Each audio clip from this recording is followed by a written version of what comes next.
we have probably my favorite artist of all time. Ocean Drive's films with Eclipse Dine-In Cinemas Bundoran. Now serving pizza, hot dogs, ice cream, and more to your seat. Find out more at Eclipse Cinemas. Did you miss me?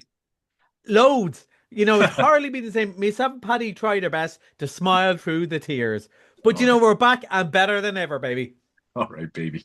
You know why Yes. I said that, right? You Oh know yeah, why. baby. Oh yeah, yeah. We have probably my favorite artist of all time, and we will be discussing him shortly. We're not going to talk much about him because we've so much to talk about. Give a rundown on what we have today. So, the way I was thinking about it, we've a movie that's going to be massive that you don't give two monkeys about, right? And then we've a movie that's probably a bit more niche that you can't wait to see and you can't wait to talk about. But then we've got a big family movie and a really interesting Mr. Monday. Loads of stuff to talk about. Absolutely. Are we going to kick off with the king?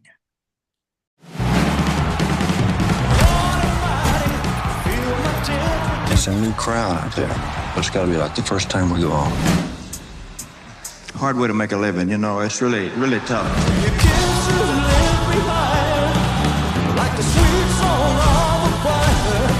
If you feel it, you can't help but move to it.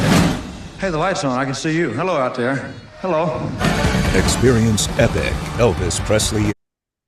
Oh, it's coming closer. I can't wait for this. And of course, I was recently there. I walked the house and the whole thing. I was in Memphis and I had a great time. And yeah, it's epic. Elvis Presley in concert and documentary. Okay, so we got him in concert. I think it's mostly in Las Vegas. Yeah, it is mostly Las Vegas.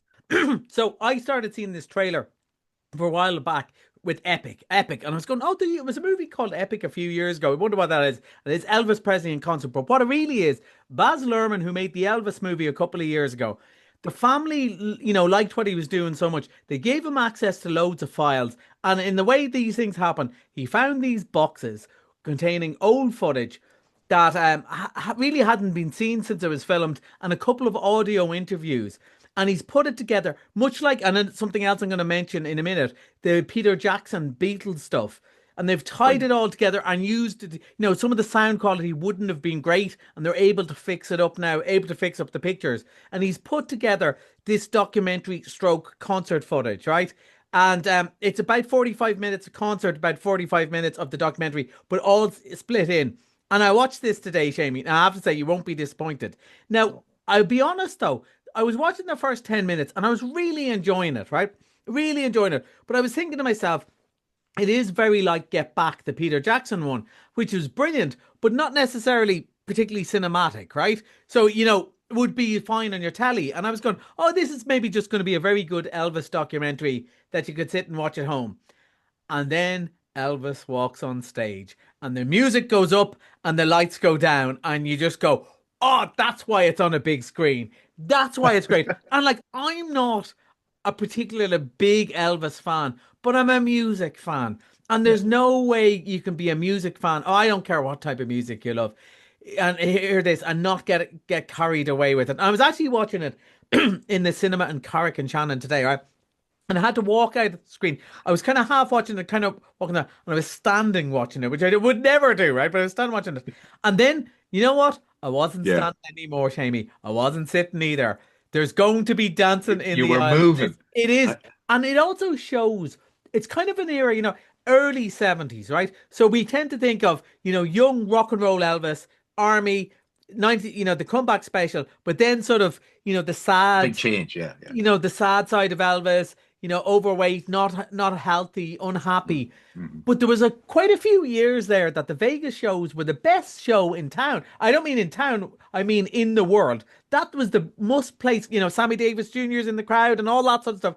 It was a brilliant show for many years. The people used to come back. It wasn't a freak show. And this kind of shows that side of it. And maybe in the same way the film showed a lot of young people why people were crazy about Elvis, how exciting the music was when it first came around, because of course they wouldn't know it. This showed maybe my generation as well, kind of what a good live act he was, what a good singer is, because loads of the practice stuff, okay, they will have, fixed up the sound and stuff like that, but he's mucking around joking, making up his own words to Beatles songs. And you go, wow, you were good. Wow, you were a good singer. And I know this is hardly a revelation, but we've seen parody Elvis for so many up till the movie, haven't we? Sometimes it's easy to forget why people loved him. And because he did record some rubbish songs and stuff like that. But when He you did, see but I mean, best, if you look at it, you'll probably get this in the documentary or whatever. He did the orchestration. He ran the band. He ran the show. Like the guy was a genius. Yeah, You know, and that's what really comes across. And I didn't know that as much. In the same way, it's how good Paul McCartney was in Get Back. In this, it's going, he's asking for the choir to sing a little higher and that sort of stuff. And he lots of them playing guitar, and you go, oh, you forget he was a fabulous musician as well. Just because he didn't write the songs, but he put together, as you said, he orchestrated, he put together how it was going to sound, and you could see him going, no, we need the beat to come in here. It's great. You're going to love it, Jamie. You're going to love it. And what I'm hoping is people dress up as well and just enjoy the whole thing. Let's get those suits on and, you know, hey, get the big sideburns. We're in the big sideburn era. So okay, that's all the excitement for the afternoon. But the rest of it is like, here we go, Scream 7 in 20 seconds. You have on this. It does exactly what it says in the tin. People really like this franchise. It lost its way and they kind of got the big stars to come back. And this is really good in a nostalgic sort of way. It is exactly the same movie, more or less, as before. But that's not a bad thing. That's on purpose. In the same way people like a soap opera, watch it week in. This is another chapter and it's very good if you like this sort of thing. Okay. That's Scream 7 for all you people who like to scream. I prefer to go to the Elvis movie. Now we've something absolutely fantastic for the kids coming. Hoppers. So this is one of those weeks where this really is released next week, and we'll talk about it next week. But there's a special preview this weekend. It's by Pixar, who are always so clever with Inside Out and Up and stuff like that. And the idea is you can swap into an animal's body, basically, and see how the animals live. And it's so... the trailer is so funny. I haven't seen this yet, because it's only out on Saturday and Sunday. But it looks really funny and clever, the way they do this thing. And it's all the family are going to love this. Okay. That's for the kids. Actually, all the family and all. And the clips you sent me are absolutely scripted. Yeah. You just give you the giggles the whole time. You go, they didn't. They did. Yeah, they did. There's a thing about the animals eating each other that is so funny and so clever. Yeah. Now, Othello, what's that doing on our list? So this is one of those, it's actually the play, a filmed version of the play rather than a film. Shakespeare. Of the play. It is Shakespeare, the classic one. I did it for my leaving cert. And about jealousy, but it really stood across cast. David Harewood, who loads of people know for Homeland. Toby Jones is always good and everything. Plays Iago, who's probably one of the best characters ever. A lot of this is going to be interest of people doing it for the Leaving Cert this year. That's one of the reasons we're putting it on. We've got a lot of schools, but there's always an interest in there's a proper West End play seen the way it would be in the West End, except it's shown on the big screen, but it's actually the play, and it's only going to show maybe 2 nights, so try and get and see it if you can. So if you're doing your Leaving Cert, you need to get down the cinema, just the 2 nights. Check it out on the website when it's on. Right, Missed It Monday. You love this. I did love this, and here's the thing, we talked about it at the time. It's not your normal cup of tea, but you would love this, and particularly because of a scene involving Iron Maiden, from Elvis to Iron Maiden, because music makes it all go around.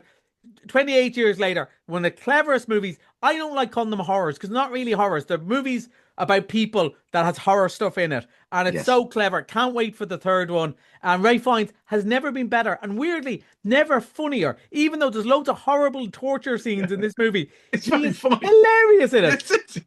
He's a brilliant actor, isn't he? But if you go and see it, you have never seen him like this before. You've never seen him like this before. It's great. Absolutely. Look, at great to talk to you, and nice to be back on the radio.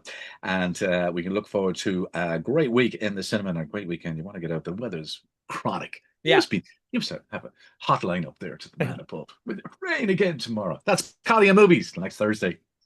Bye. Films with